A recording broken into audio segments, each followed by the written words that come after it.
Unfortunately, even in the urban centers in India, the yoga that we know is a rebound from the American coast. So, somehow, yoga went to the West and got sheared off all the other aspects, and only the physical, skinny physicality of yoga came back. So what is yoga? As all of you should know, the word yoga means union, all this stuff. That's true. Fundamentally, what is it that this can do for me? Why should I invest my time and life in this process? In this process called what is being referred to as yoga.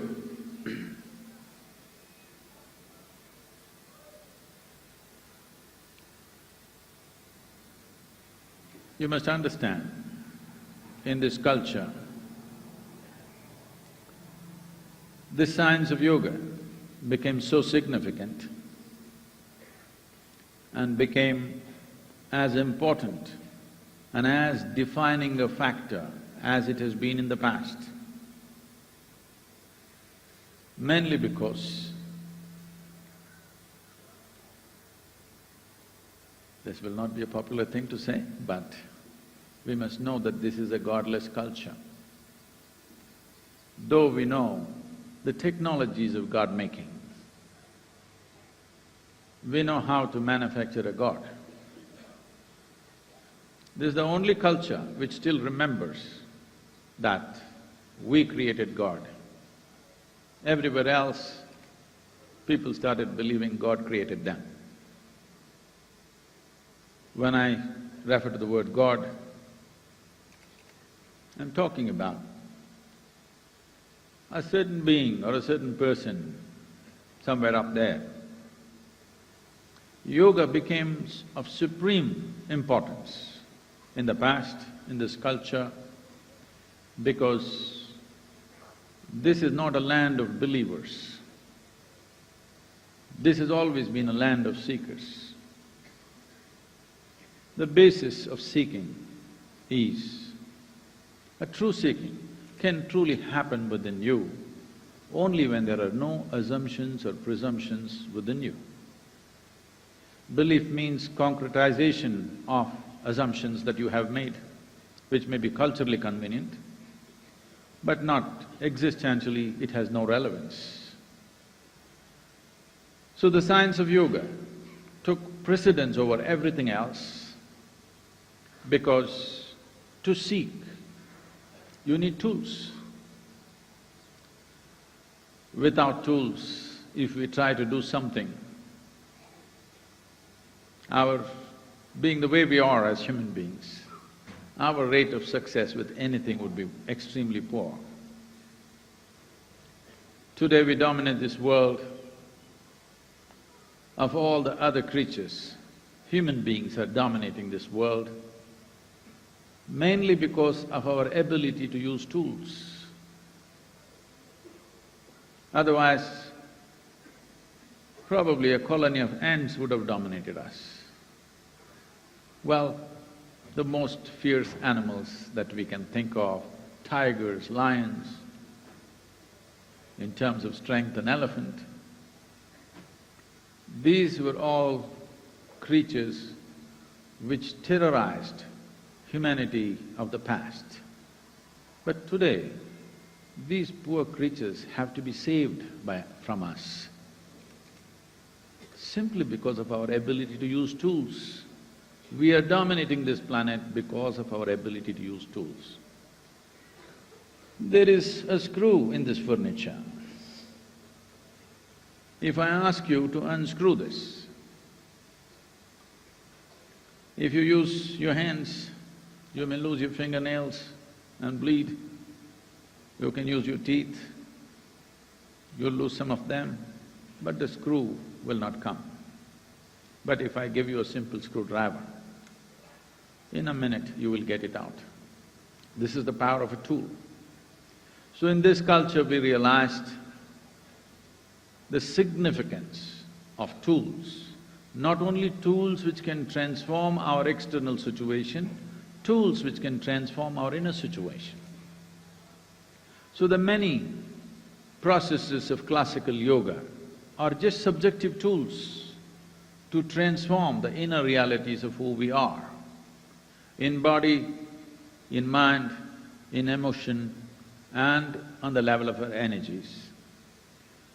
And in the deeper dimension of our consciousness, we created tools as to how we can make this one happen the way we want. Because if you lived long enough, only some young people, you may be still romantic enough to believe somebody in your life will happen exactly the way you want them to be. You still have such hopes. But the older people, you ask them, they know nobody in your life will happen 100% the way you want them. They'll happen to some extent, never 100% your way. No human being on this planet will ever happen 100% your way. Not your husband, not your wife, not your children, not your parents, not your friends, not even your dog. These days they do their own thing. So they don't happen your way, that's not the problem. The problem with life is that this one is not happening my way, this is the big problem. So the tools that we employ to create external situations, they work to some extent. That will bring comfort, convenience, access, but it will not bring well-being. If well-being has to happen, we need tools to transform our interiority. The different systems of classical yoga are just these tools, offered on various levels. But unfortunately, though these tools are subjective in nature, because we today have come to this place in this world that unless we can physically prove it, it is not science. My experience is not good enough, what's happening within me is not good enough. A meter has to tell me that what I'm doing is right. Because of that, across the world today, we are trying to shear yoga off all subjectivity and make it into a very physical thing. It still works, fortunately, but that's not the best way to use it. We must understand, in this culture, the only thing that you have worshipped is yoga. In the sense, who are the people that you worship? Well, your Shiva, your Rama, your Krishna, the biggest icons in the country. Well, Shiva is referred to as the Adiyogi. He's always seen as a yogi. The other two might have been kings or kingmakers. They may not look like your standard template of a yogi. At least, they don't fit into the calendar art as a yogi. They got kingdoms, they got crowns, they got wives. They don't look like your standard template of a yogi. But what is it that you worship about them? I want you to look at this with some sense of openness. When you perform action in your life, any kind of action, you want to be successful. Is that so? See, now we must decide who is the yogi here. If you're going to sit like this and stare at me, I can sit here without moving my eyeballs for the next hour. You know, I have a long practice. Don't try this with me. When I ask you a question, you can talk to me, all right? Now, the purpose of any action that you perform, is it success or failure? Even if you do the smallest thing, you want it to succeed or no? I'm saying something menial, something insignificant. Like you blew your nose into your tissue paper and you want to throw it into the bin. You want it to go in or out? Yes, because the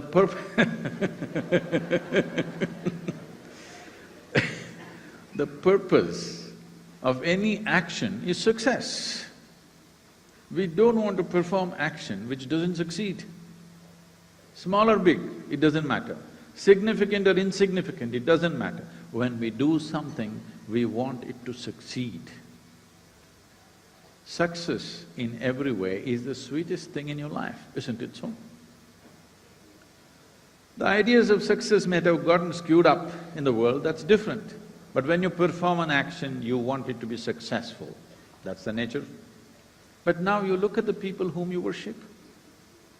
Rama, please, the devotees, please listen to me carefully, don't get angry with me.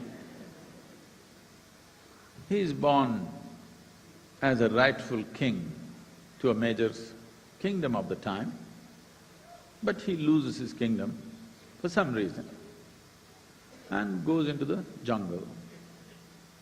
There he is, not frustrated, not angry, simply there he is making a life out of the jungle. Then, these LTT people come and kidnap his wife. I shouldn't say this, Karthikeyan is here.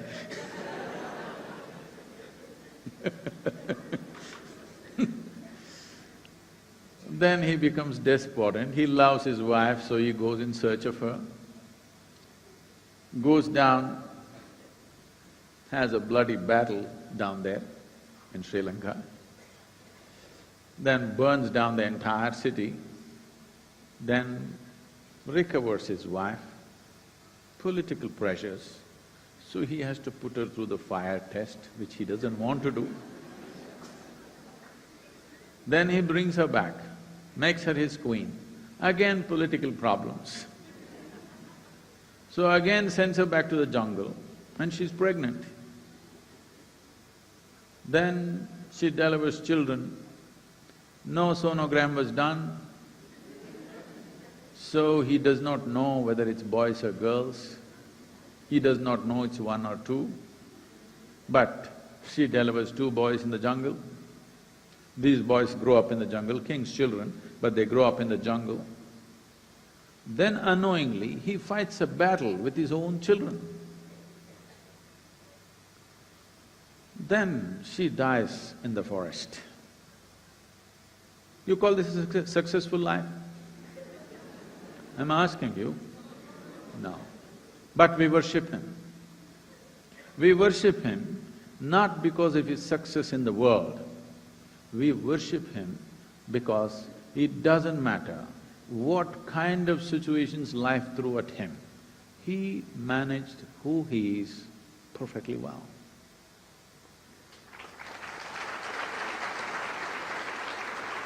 He did not become vengeful, he did not become bitter, he did not become depressed. He kept himself as he was. As he would be on the throne, so he was in the jungle, so he was in the battle, so he was in the time of peace, so he was when he lost his wife, so he was when he battled with his children. He maintained who he is without losing it. So we see him as a yogi and we worship him. We worship him not because of his physical success, we worship him because within himself he is a huge success. Because this has been our value system, because the quality of our lives is not determined by what we have around us, but how we are right now within us. You tell me right now, the quality of your life, is it decided by what kind of clothes you're wearing, or what kind of car you parked outside, what kind of home you live in, or how joyful you are right now? Which decides the quality of your life? So, this is what we have always valued as success, because what life throws at you is not always in your hands. You don't know where the trap is. See, right here, you don't know where the trap was.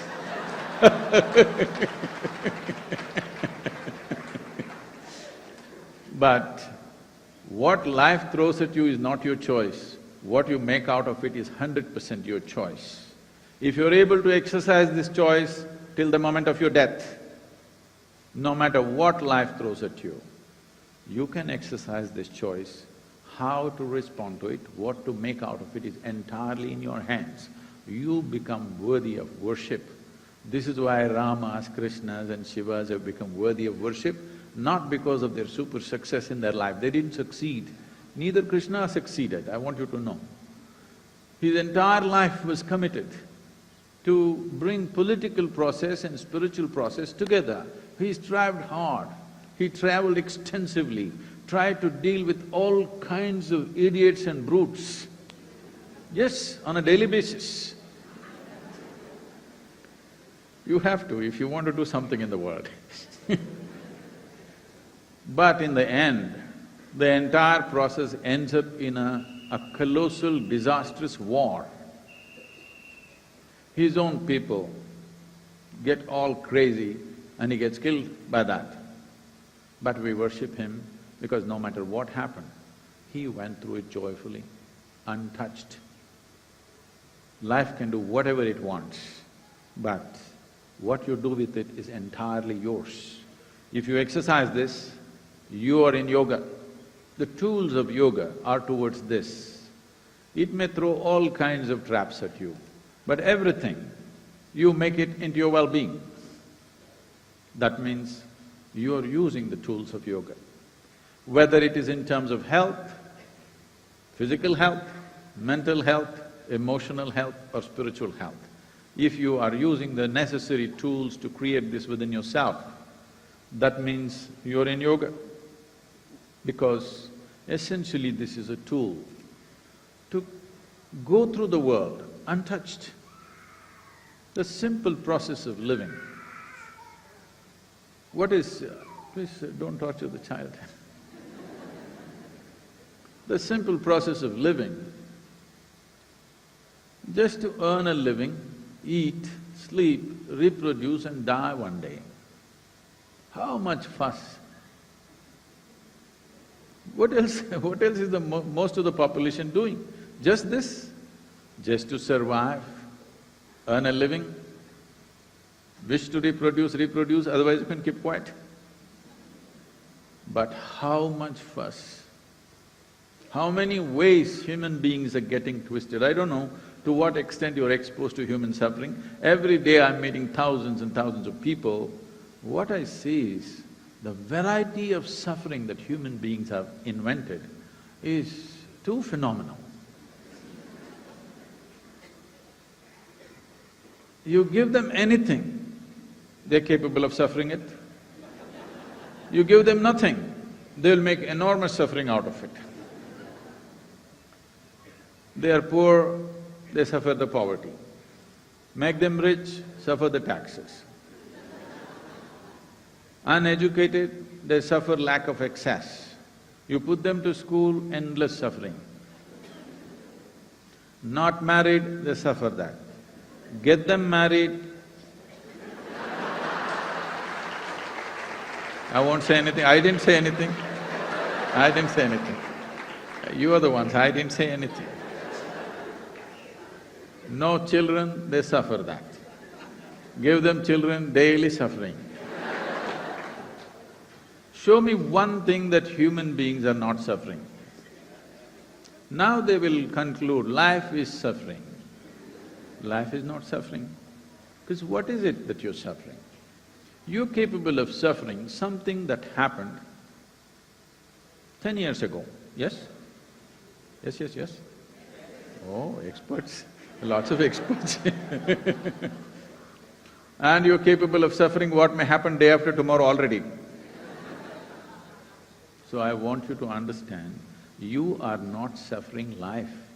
You are suffering two fundamental faculties which set human beings apart from every other creature, which is called memory and imagination. You're suffering your memory, you're suffering your imagination. You're not suffering life. These are two things that set us apart from every other creature on this planet. We have an exquisite memory of every experience that has happened in our lives, and we have an exquisite imagination to project into the future and make attempts to create that imagination. But these are the two things you're suffering. If you're suffering yesterday and tomorrow, it does not mean you're suffering life, you're suffering your memory and your imagination. Memory does not mean just your conscious memory. In yoga, we look at human memory as 8 different dimensions. I don't want to go into all the classifications, but right now, is it true that if you are a man and you eat a mango, I'm sorry, it's a bit too early I think for mangoes.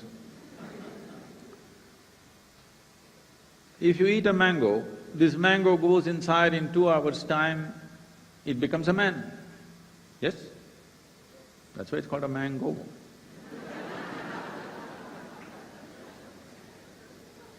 If you're a woman, you eat this mango, in 2 hours' time it goes inside and becomes a woman. Yes or no? Only 2 ladies are agreeing with me. Yes or no? If a cow eats a mango, the mango becomes a cow. Very smart mango. What is it that's doing this? It is just that there is a certain volume of evolutionary memory in this. Whatever you put into this is what it will become. Because if you eat dog food, you will not become a dog. Or if the dog eats your food, it'll not become you. Because there is an evolutionary memory which ensures whatever goes inside, this is what happens to this. And there's a genetic memory. If you eat somebody else's food, your nose will not change your shape like them. This will be only like this, because it takes on this form only because there is a genetic memory. There are various levels of unconscious memory, subconscious memory, and of course you have your conscious memory. Your suffering may not be just on the level of conscious memory, unconscious levels of memory may be causing suffering to you. See, people come to me and say, Sadguru, my husband, my wife, she's impossible, my mother-in-law, no word, Sadguru. My boss, unthinkable he is. I cannot believe how he evolved into a human being. Then I tell them, you come to the yoga center, I will make sure your husband, your wife, your boss, your mother-in-law, nobody has entry here, just you.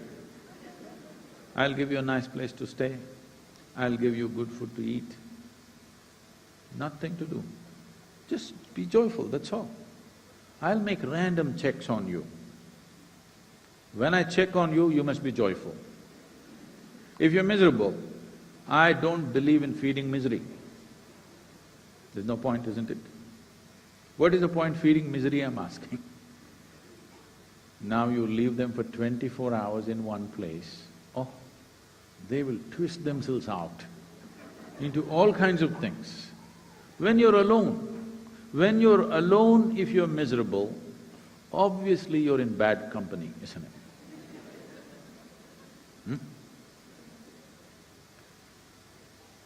So, yoga is the tool to fix this one, because your experience of life is determined by this one, not somebody else.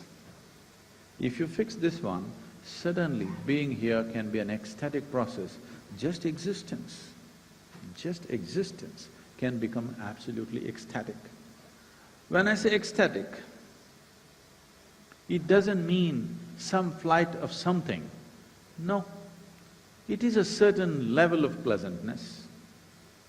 In language, the highest level of pleasantness we can call it as blissfulness or ecstasy.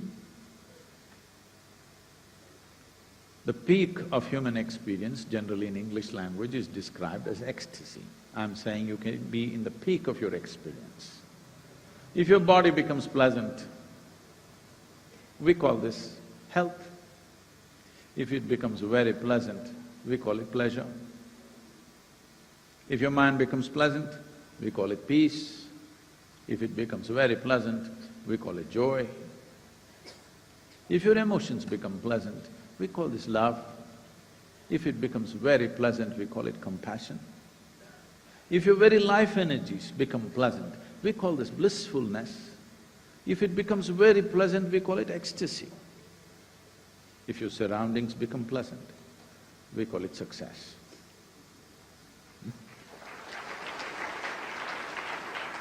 Now, only creating your surroundings into a state of pleasantness is a challenge because it involves many people.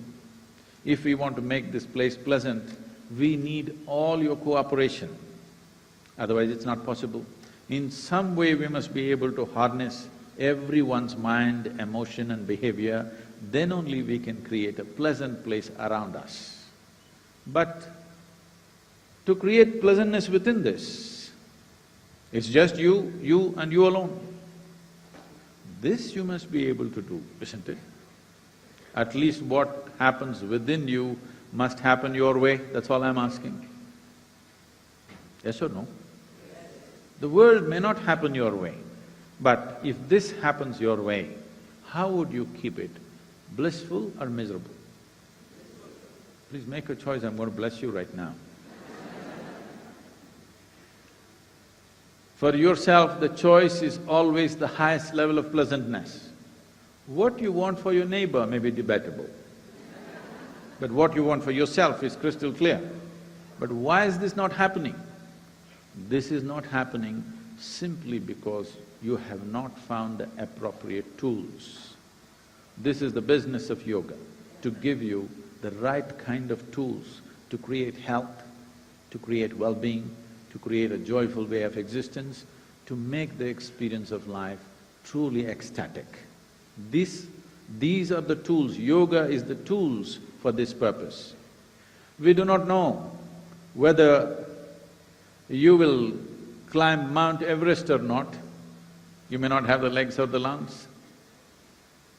I do not know whether you will run faster than Mr. Bolt or not. I do not know whether you will become the richest man in the world or not. I do not know whether you will become the most beautiful woman in the world or not. But this must happen, that your experience of life on this planet is pleasant. This much you deserve and this much must happen to every human being. This is where yoga becomes significant, because this is the tools, entire technology to ensure the experience of every human being on this planet is pleasant, no matter what is happening around us. Because what is happening around us, we can only make it happen to a certain extent. You cannot control it 100%. But I'll ask you a simple question. Let's say right now you're feeling wonderful. If I come and meet you at this moment when you're feeling wonderful, I'm sure you will be wonderful to me. I'm asking. Good. But another moment you're feeling frustrated, unhappy, miserable about something, if I come and meet you, you could be nasty. Sorry. This is true with every human being, isn't it? If you want a pleasant world, the first and foremost thing that we need to do is, this one person is pleasant, irrespective of what the world is doing. This is what we have always worshipped as Krishna, Rama, Shiva, everything, not because of their physical success. We always worshipped this because irrespective of what the world was doing to them, they remained pleasant. But today, even the so-called spiritual leaders are going about propagating peace is the highest goal of life, peace of mind. I'll ask you a simple question. Maybe you already had your breakfast. So, let's say, when you have lunch today, to enjoy your lunch, even if you're not ecstatic, at least you must be peaceful. Yes or no? To enjoy the place that you work and the people that you work with, even if you're not blissful, at least you must be peaceful. To enjoy your family, to enjoy a walk on the street, at least you must be peaceful. So I'm asking you, is peace the ultimate goal of life, or is it the most fundamental requirement? Most fundamental requirement. But unfortunately, we've raised it to heaven. If you say peace, people say divine peace. If you say love, people say divine love. If you say bliss, people say divine bliss. These are all human things exported to heaven. I was to speak at Tel Aviv a couple of years ago. I'm flying in from Atlanta. I'm to land there in the morning and speak 6:30 in the evening. But because of some flight delays, I land up there at 6 in the evening. So I'm quickly changing in the airport to get there on time, because in these 33 years, I have not been late to a single appointment in my life. No. It's not something to clap. Everybody is supposed to be where they're supposed to be at a given time. Unfortunately, it's become a great virtue. Then I'm famished because I'm traveling an American airline and there's nothing edible on the plane. So I get to the destination, the venue, and to my joy, I find the venue is a very fine restaurant. I'm speaking in a restaurant. I thought, this is great, life can't get better and I'm so hungry. Restaurant is the best place to go. Then people are greeting me and one man comes and says, "Shalom." I ask him, what does it mean? He says, "This is the highest way of greeting." I said, "That's your opinion. What does it mean?" He says, "No, really, this is the highest way of greeting." All right, what does the word mean? He says, "This means peace." Then I tell him, see, why would peace be the highest way of greeting unless you're born in Middle East? In South India, somebody comes up to me in the morning and says, "Peace." I'll say, "What's wrong with you?" So I'm saying, if you don't have the necessary tools, even unscrewing a simple screw becomes a tremendous task. If you don't have the necessary tools for your subjectivity, something as simple, if you feed your dog well, he sleeps peacefully. Yes?